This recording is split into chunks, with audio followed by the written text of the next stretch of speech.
Let's talk about buy now, pay later, because the technology company Apple's getting involved. It's announced that this week it will introduce a scheme that it's called Apple Pay Later, a new feature allowing users to split purchases into separate instalments. Yeah, so is this a good idea? Is it irresponsible to be encouraging people to buy things that they can't afford outright?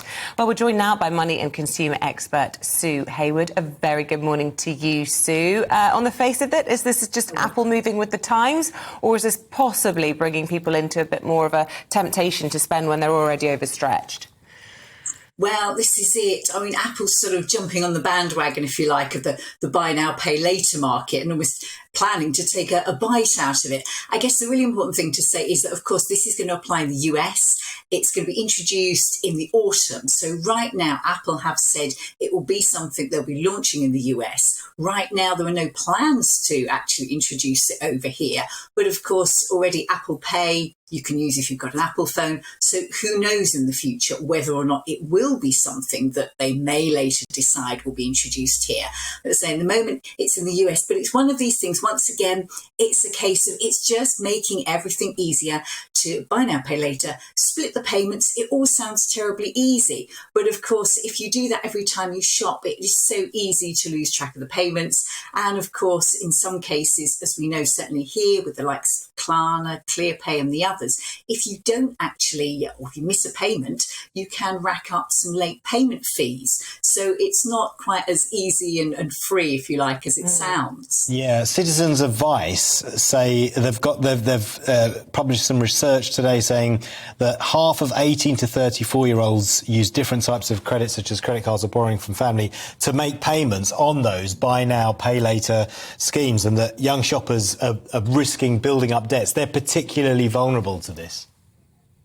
Absolutely. And I think the thing with the buy now, pay later is, of course, you're going through the online checkout, you get to the checkout, then up pops this box, do you want to split the payments? It's almost reminiscent of the days when you used to go into a shop and you'd go to the till and they'd start pushing their store cards at you and saying, do you want the store card? You can get a discount. So it's almost that push at the till rather than you actively deciding that you might want to open a credit card with a 0% deal on new purchases or whatever. I mean, I'm not necessarily saying that is a good idea. It depends on your financial situation.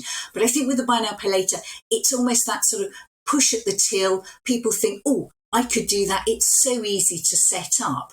But of course, the problem is, and we've seen this slight snowball effect where, as you say, Citizens Advice are very concerned because people are jumping on this bandwagon. They're using buy now, pay later. And then, of course, if payments are going from their bank account, all sorts of different payments, it's hard to keep track on it. It's hard to budget. And in the current climate with the cost of living crisis, it just makes budgeting for everyday payments that much harder. And of course, don't forget, so many of us do return things that we buy online. And if you want to return items you've bought through a buy now, pay later scheme, you can do that. But it can sometimes take longer to get the money back. And it's just slightly more complicated, which can be a bit of hassle, to be honest. Tighter regulation. I mean, it's pretty widespread and accepted that when it comes to loan sharks, most people see it as sort of immoral. Would you go so far as to say that some of this is frankly immoral, preying on people during a cost of living crisis? We're seeing that globally. Apple's fully aware of the situation. It's not just unique to the UK. They're dealing with similar things in the United States. Are they sort of profiteering perhaps when people are vulnerable? And would you go so far as a consumer expert to cast a moral view on that? I mean, the problem is it's unregulated right now. The buy now, pay later market in the UK is unregulated, which is why the Financial Conduct Authority is concerned. And there are moves to introduce regulation. I mean, certainly there's been a consultation at government level and there's proposals to introduce some legislation to tighten the rules because, of course, right now all the companies have their own rules. Some will charge late payment fees, some don't. You can split payments maybe in 3 payments, in 6 payments, different levels. And there's a real push to actually make the details clearer at the point where you sign up and say, yes, I'd like to take this buy now, pay later.